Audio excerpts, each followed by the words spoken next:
Good evening, everyone. Thanks so much for tuning in for the 2021 Stella Prize long list announcement. My name is Jacqueline Booten and I'm the Executive Director at Stella. Before we begin, I'd like to acknowledge the traditional custodians of the land that we're on. That's the Kulin Nations here in Melbourne. I pay my respects to their elders past and present, and through them to all Aboriginal and Torres Strait Islander communities and custodians of the land that this digital event will be reaching. We have people tuning in tonight from all around the country. We're thrilled that you're joining us, whether that's at home, in small groups at your public library, perhaps at your local bookstore. We look forward to celebrating these books with you over the coming weeks, and we hope you'll join us for the online conversation. Remember to use the hashtag 2021 Stella Prize. But before we start to reveal the list, I want to thank a few of our key supporters and funders who make what we do at Stella possible. Thank you to our founding patron, Ellen Koshland, and fellow patrons Rob and Paula McLean from the McLean Foundation, Joanna Bavsky, and Carol Schwartz at the Trawala Foundation. The support of these key patrons and partners has been critical to Stella's ongoing success, especially during the uncertainty of 2020. I want to do a special thank you tonight as well to our Stella Prize award partner, the Wilson Foundation.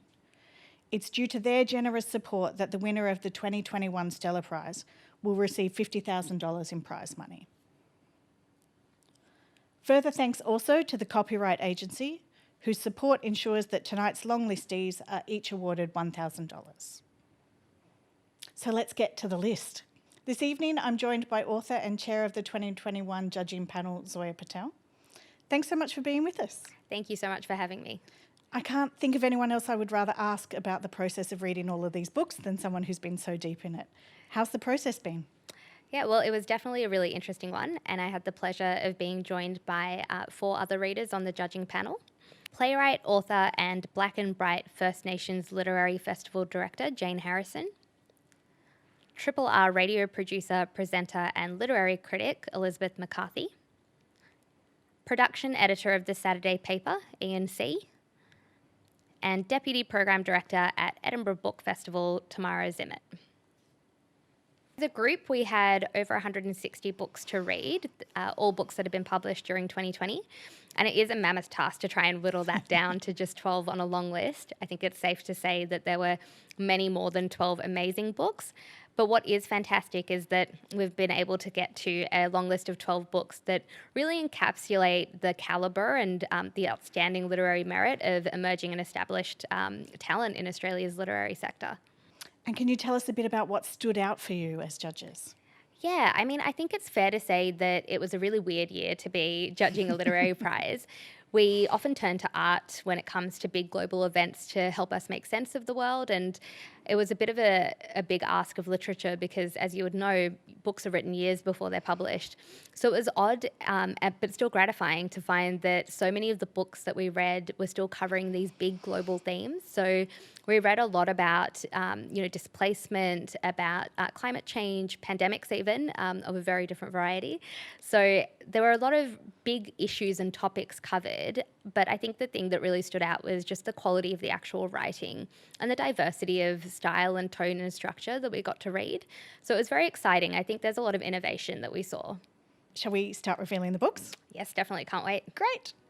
The first 3 Stella Prize long-listed titles are Fathoms, The World in the Whale, by Rebecca Giggs, published by Scribe.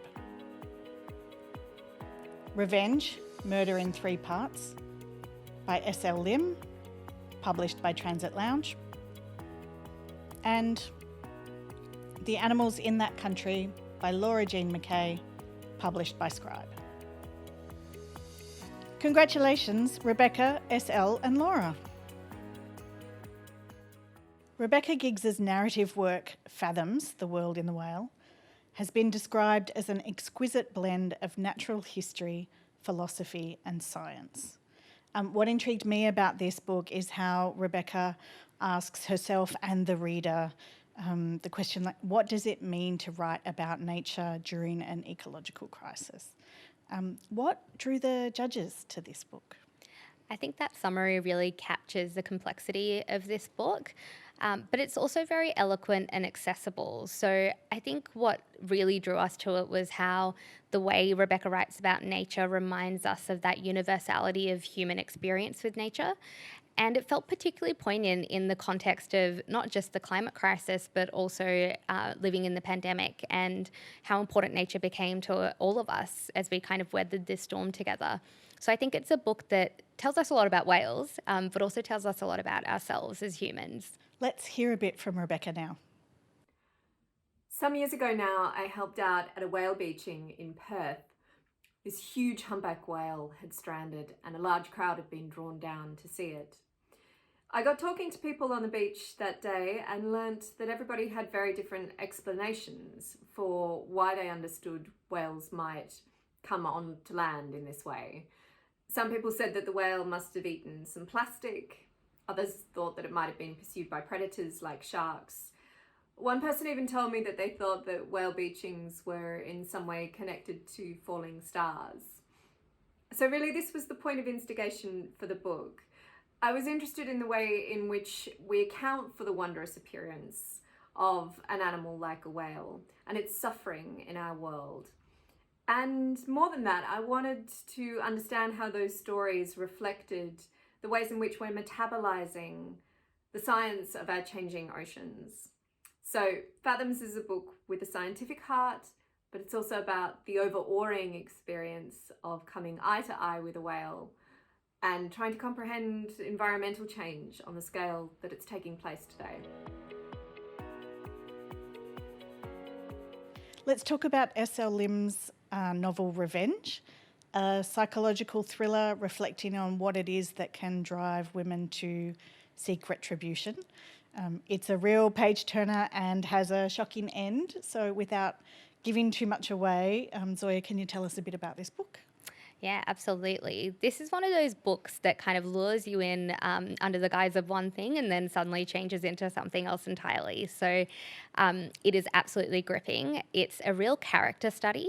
And I think what's fascinating about it is the way that the plot kind of dawns on you really gradually. And I think that's a real testament to the author's ability to take the reader on a journey.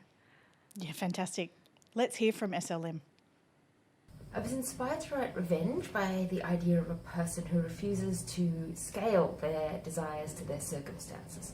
So you have this character, Yanni, who has this huge capacity for feeling, for desire for love, for art, for adventure, all of the good things in life. And due to a series of unfortunate circumstances, she is denied to enact that capacity, and so that sort of unused feeling turns corrosive and later explosive, which drives the plot.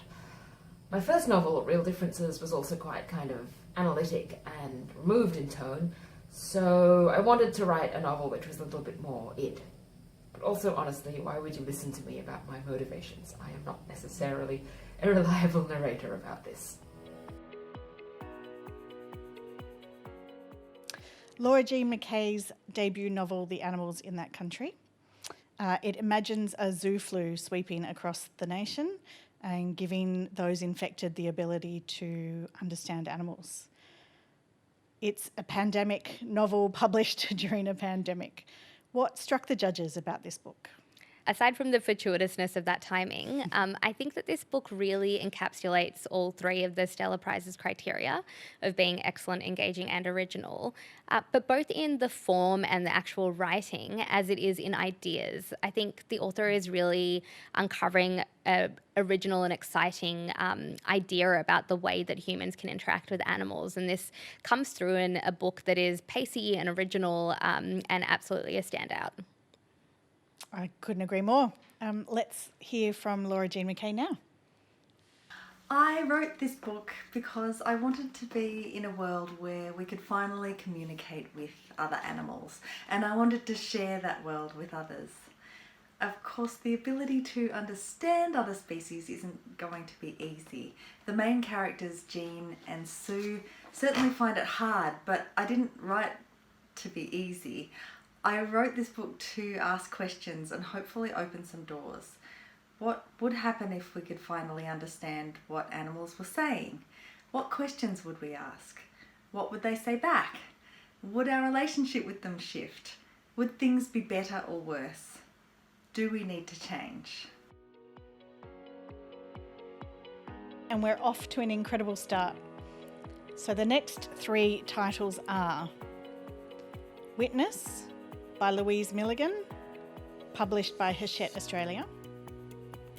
Meadowfish Falling Snow by Kath Moore, published by Text Publishing. And The Wandering by Intan Paramaditha, published by Penguin Random House. Congratulations, Louise, Kath and Intan. Journalist Louise Milligan's Witness charts how victims of sexual abuse crimes experience the Australian criminal justice system, particularly when they are called as witnesses. What did the judges find so compelling in this work?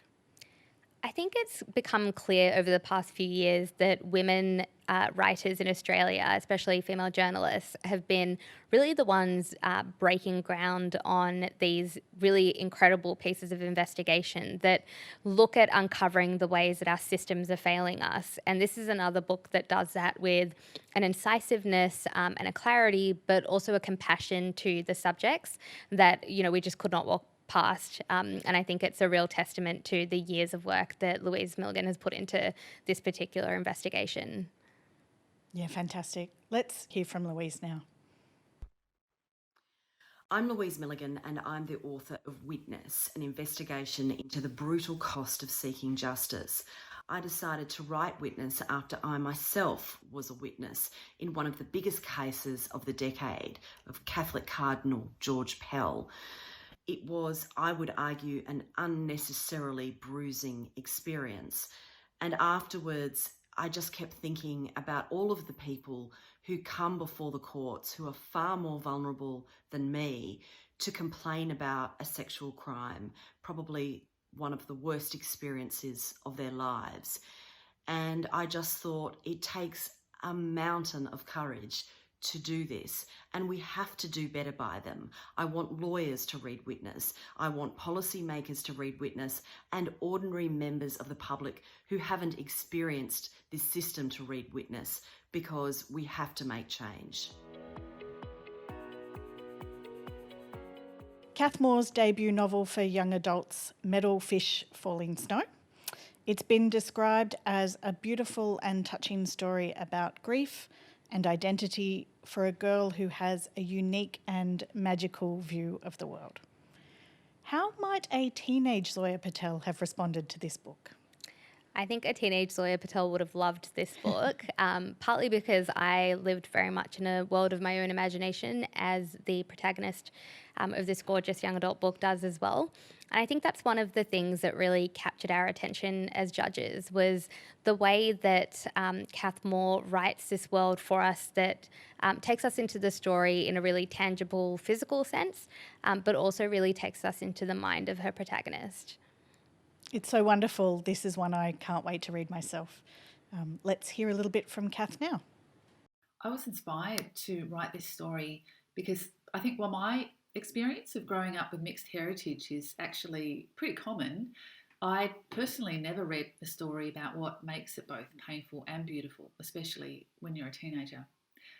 I wanted to explore my personal struggles with identity and colour so that others with similar stories may recognise the value of their own. Being black in a white country is not often easy or understood. Growing up in Australia, there was also a lack of representation on screen and in print, and I think that diversity needs visibility. I wanted to draw a picture of Australia that's both complex but worth celebrating. Through the lens of magic realism, this is an ode to my own childhood, listening to Johnny Farnham and Tina Arena, and going to outback pubs and long, hot road trips. But I also wanted to explore the realities of being a settler on land that is not our own.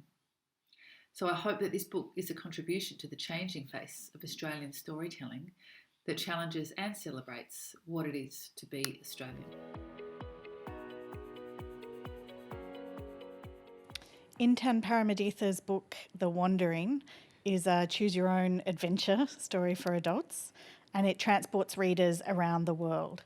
Can you talk a bit, Zoya, about the way this book plays with structure? Yeah, absolutely. Now, this book is one of the most original structures that I've ever read.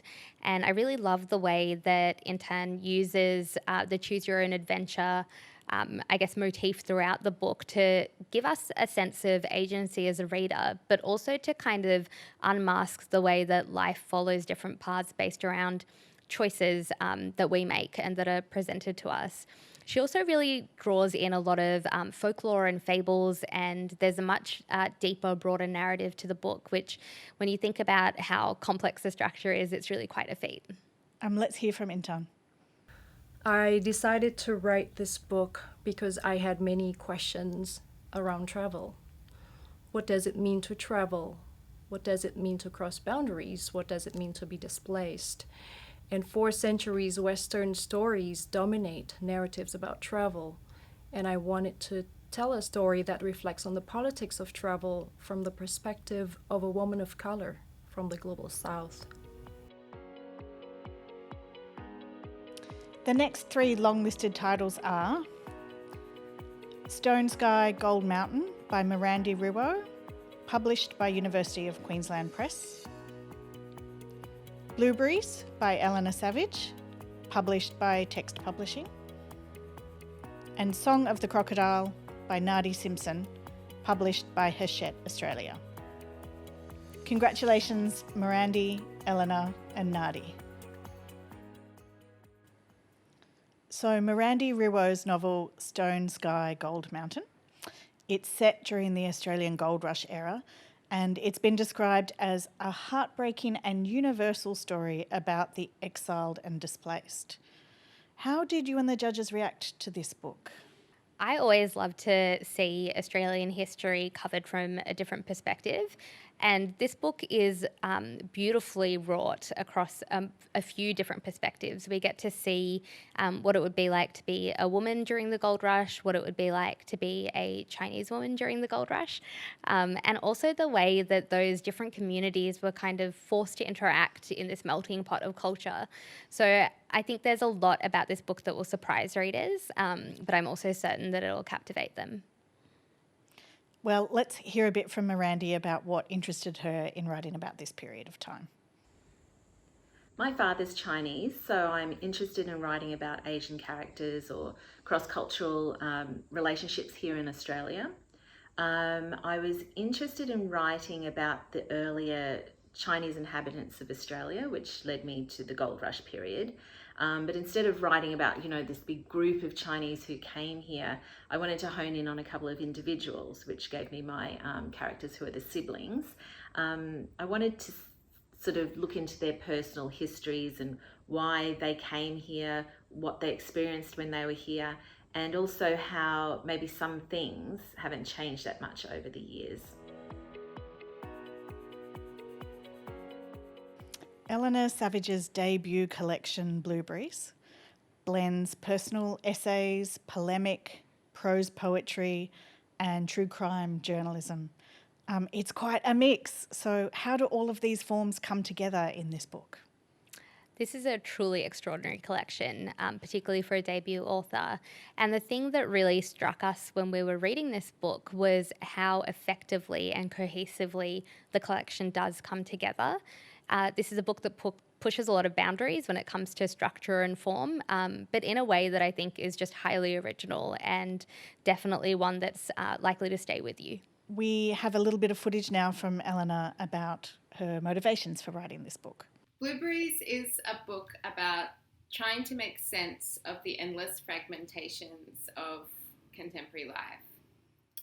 As an author, I'm interested in forms, by which I mean literary forms, political and economic forms, social forms. In other words, the things that appear natural, but which are in fact produced over kind of many centuries of historical processes. I wanted to write a book that could take my own experiences and open them up to a kind of literary play and investigation where I might be able to test my own assumptions and attitudes as well as my memories. And I wanted to also tell a story about what it's like to be an artist and a human being at my particular juncture in history. My book is quite bibliographic and referential, and so it's in conversation with my teachers, both human teachers and literary teachers. People I've shared houses with and studied under and worked alongside and loved. So I wanted to find in my book a language that felt as exciting as learning from books and people always is. Song of the Crocodile is the debut novel from Yuwalari musician and writer Nadi Simpson. It explores the insidious and generational impacts of colonisation on one family over many generations. What impact did the book have on the judges? This was a book that is deeply textured and very rich in detail. And I think the key impact that it certainly had on me as a judge, but I think this is an experience shared across the panel, was just the way in which Simpson manages to really draw us into this rich and beautiful family structure and dynamic, and the way in which the culture of the region is really interspersed throughout the book. There are difficult themes in it, as you would expect, of a book that looks at colonisation and the impact particularly on First Nations Australians. But there's also a generousness and a warmth to it that I think really, again, stays with you. It sounds like Nadi herself as well. Let's hear from her now. I was inspired to write this book because I think about landscapes and land and people and relationships all the time, and I'm very lucky to know that there are great forces that have shaped that from a cultural perspective. So really wanting to ask a question about how does the land shape us, how do the relationships we have on top of it feed back into how those places were created, and how do we negotiate different understandings of place. That was something that was important to me. And now it's time to announce the last 3 titles on the long list.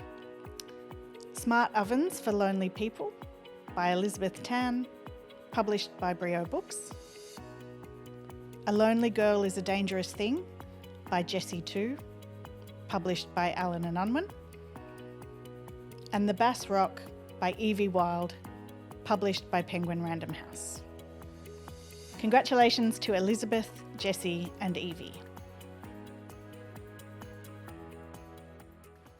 Elizabeth Tan's short story collection, Smart Ovens for Lonely People. It's been described as an utterly original book that will mess with your mind. What stood out for you about this collection? I think it's a real challenge to a short story writer to build a collection that reads as cohesively as this one does, because not only do the stories kind of build on each other and produce this quite thoughtful interrogation of what it means to be a person in the world, but they still stand on their own as well. They're funny, they're witty, and they're just a little bit off-centre. They'll make you think in different ways. Let's hear a bit from Elizabeth about her inspiration for this book. Smart Ovens for Lonely People is a collection of short stories that was written over a stretch of about 10 years. So there was no one genesis or inspiration for writing this book. I certainly didn't envision, as I was writing many of these stories, that they would one day be part of a larger whole. And perhaps that's appropriate given the story's focus on smallness and fleetingness and loneliness, each story being its own contained fanciful little terrarium. I'm inspired by narratives that have a far-fetched or absurd or really frivolous premise, and yet manage to articulate this really tender vein of shared lived experience. So I've tried to do the same with the stories in Smart Ovens, and I'd say that the collection is motivated by a curiosity about the ways that we console ourselves and try to be okay in the world. Jessie Tu's debut novel, A Lonely Girl is a Dangerous Thing. It explores female desire and the consequences of wanting too much and never getting it. Jessie's writing has been described as fierce and bold. What in particular makes it so? This is one of those books that people can't describe as enjoying. They describe it as an experience or being confronted by it. And I think that fact alone really proves Jessie Two's point, which is that she's had to push boundaries to depict a Asian female protagonist in a way that we don't generally allow Asian women in Australian culture to be depicted. So I think that's what makes it fierce and bold, is it's unflinching and it is confronting, but it also doesn't apologise for being that way. Yeah, let's hear a bit from Jessie when she talks about the character at the heart of this book. I wrote this book because I wanted to write a story which centered on a young female character who is deeply complicated and complex and contradictory and trying to pursue her ambitions on her own terms. Someone who looked like me, who wasn't the stereotypical Asian woman who was docile and sweet and polite and quiet. All those stereotypes we see in the Western canon and in the general mainstream media. I wanted to see what would happen if I wrote a story about a young woman whose yearning and frustration and her insatiable hunger was something that she saw as additive to her full humanity rather than something that compromised her as a woman. And then to explore the ways and the consequences of such ambitions and how it can be turned into something dangerous and misinterpreted by the wider world and those around her. Evie Wyld's new novel, The Bass Rock, has been described as a complex, searingly controlled catalogue of male violence against women, set across 3 time frames on the coast of Scotland. Can you tell us about the ways that Evie builds tension in this book? I think Evie Wyld is doing something really innovative and unique when it comes to narrative structure in this book. And by setting it across those different time periods, but also really shifting in tone and style across those different periods, she builds tension really effectively through a combination of suspense and foreshadowing, but also using that perspective looking back on the past to draw out these themes really subtly. So it's definitely a bit of a roller coaster, but one that I would highly recommend. Well, let's hear a bit from Evie about the roller coaster of writing this book. The motivation for writing The Bass Rock really came from writing in the naps that my son took and not having much time to think about what I would like to write about. I just wrote about what was at the front of my brain in those moments, which turned out to be a lot of violence and anger. I think that there's a lot of family history in the book as well, which came into it, old photo albums, that sort of thing. But I'm not really ever inspired by one thing on its own, so a whole bunch of stuff.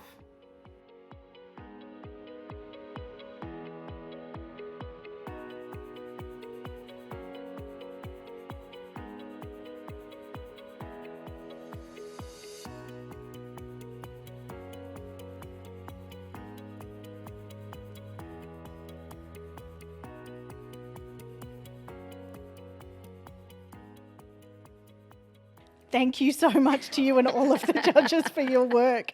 It's an incredible amount of reading. You bring such generosity and rigour to the process, and we are internally grateful for all of the work that you've done. Oh, it's quite an honour. On behalf of the board and team at Stella, thanks so much for joining us for tonight's 2021 Stella Prize long list announcement. We're excited about the books on the list and we look forward to discussing them with you over the coming weeks. We'll be on Facebook, on Twitter and on Instagram, so make sure you're following us. And if you want to join in the conversation, remember to use the hashtag 2021 Stella Prize. We'll also be sharing some content from the authors that you've seen tonight, including extended readings and videos. Finally, remember to support your local independent bookstore or drop into your local library to pick up copies of the books. We hope you'll join with us reading through these books over coming weeks as we prepare to announce the winner of the 2021 Stella Prize in April. Until then, have a great night. Thanks for joining us. Stay safe and happy reading.